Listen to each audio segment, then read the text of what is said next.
Hey guys, welcome back to User Experience Points. This week we're checking out Fable 2. Assisting me recording footage this week is Fable Master and my wife, Jenna, controlling her gigantic female hero, Blade. Isn't she beautiful? I mean, just look at that. Whoa, okay, alright, let's just get started. So I'm going to start off on something really bad here, but I promise things get better. At first, Jenna wasn't even able to load her game because of some DLC that was purchased on my profile.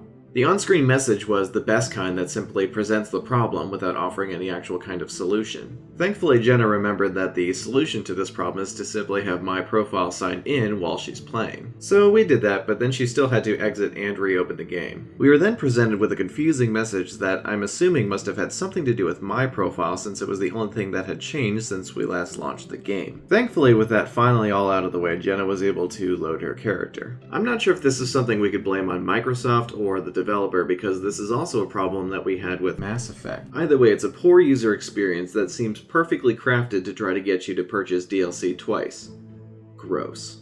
Okay, we got the nasty stuff out of the way, let's talk about something fun. In the Fable series, you communicate with other characters entirely through expressions. This could be anything from petting your dog to inviting someone back to your place for some hot coffee. There are 51 total to unlock, organized into 6 categories. You would think this many different actions would require some kind of large menu, but this is masterfully done with a radial menu that has 2 tiers. So whether you want to fart or do a little dance, all you need to do is select a category, then select an expression. Instinctually, the UX designer in me says that you should show what category is selected somewhere on screen, but I think the context for the expressions really lets them speak for themselves. I don't think anyone is going to be confused about which category they have selected when their choices are blow kiss or come back to my place. Even still, I'm surprised I haven't seen a tiered radial menu before because it's an incredibly intuitive way to map a whole bunch of commands to one menu.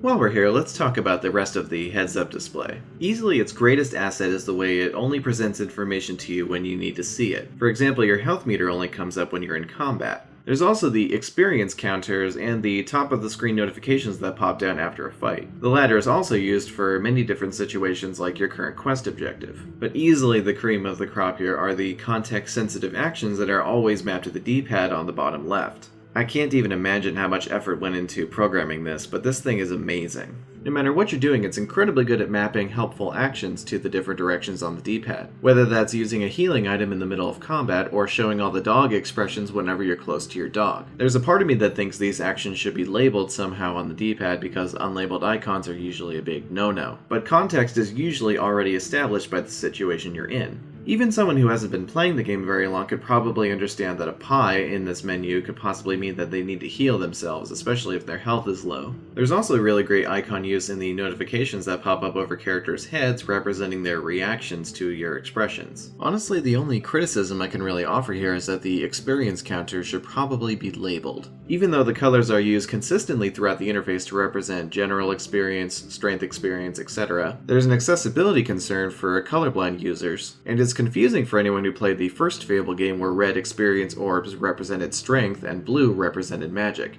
This was switched in Fable 2 for some reason. Plus, come on, there's plenty of room for them up there. Okay, I've given the heads-up display way more time than I anticipated, let's move on. You know the problem with you? You just never shut up, do ya? Don't you ever wonder if your eyes are gonna, drop right out?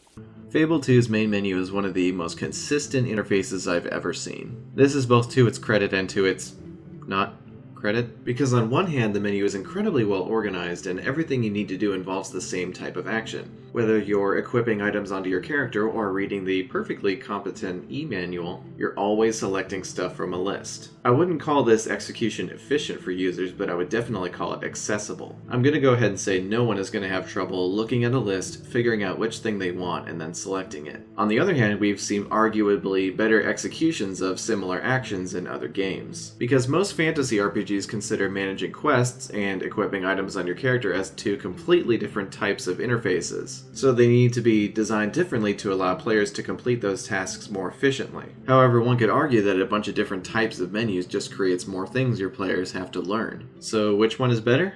Well, it kinda depends, honestly.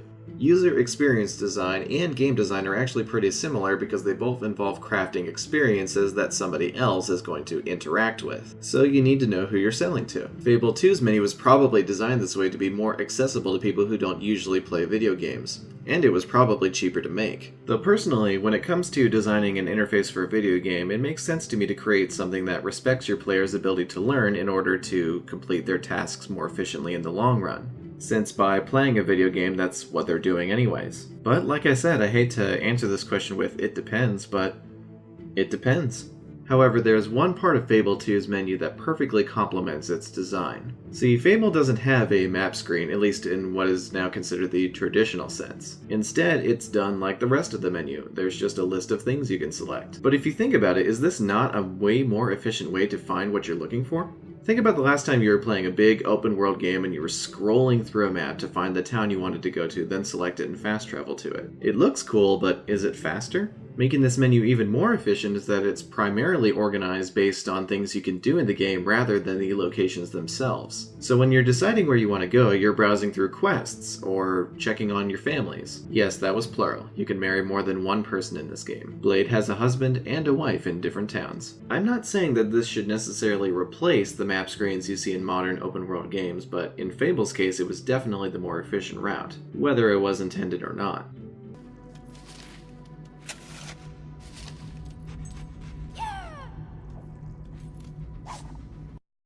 And that concludes our examination of Fable 2.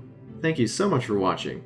If you enjoyed this video, you should definitely subscribe because I upload a new episode of UXP every Friday. And next week is going to be the 20th episode, so I thought I'd celebrate again by doing another roundup.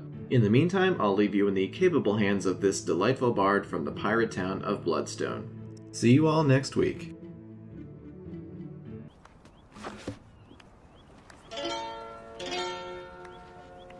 No one likes a poser, no one likes an upstart, but everyone who's someone likes a bit of art. For you there is a statue, some say a magnum opus, where all can see the hero perfectly in focus. Come on. And so the hero vowed to stop the bandit's crimes and all his rot. They fought until the break of dawn, when Thag's foul head from neck was sawn.